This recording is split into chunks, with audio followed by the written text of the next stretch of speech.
Preparing for retirement is not just about money.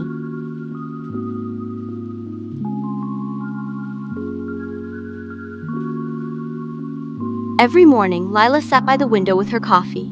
The house was quiet, too quiet sometimes. She was 50, still working, still busy.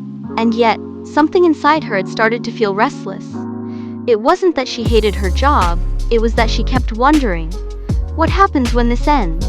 Like many Pinays, Lila had been taught how to work hard, how to provide, how to endure. But no one ever taught her how to prepare for life after work. She knew about savings. She had heard about retirement plans, but deep down, she felt that retirement was about more than money.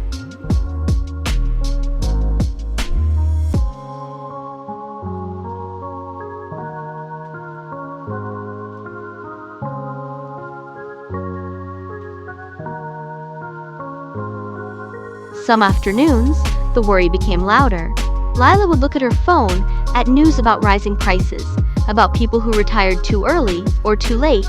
She wondered if she had started too late. She wondered if she had made the wrong choices. But what scared her most wasn't the numbers. It was the quiet questions she avoided. Who will I be when I stop working? What will my days look like? Will I still feel useful? No spreadsheet ever answered those questions. Retirement, she realized, is not just a financial event, it is an emotional one, a lifestyle change, a shift in identity. Money can support retirement, but it cannot replace purpose, or peace, or connection.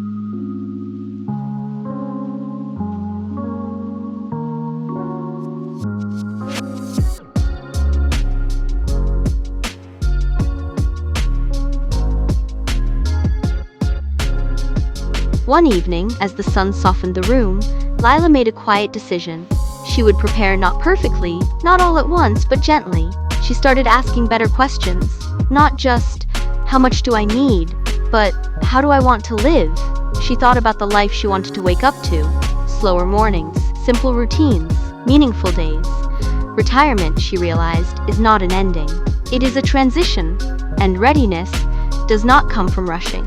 It comes from paying attention, from caring for your future self, the same way you've always cared for others. If this story feels familiar, you are not alone, and you are not behind.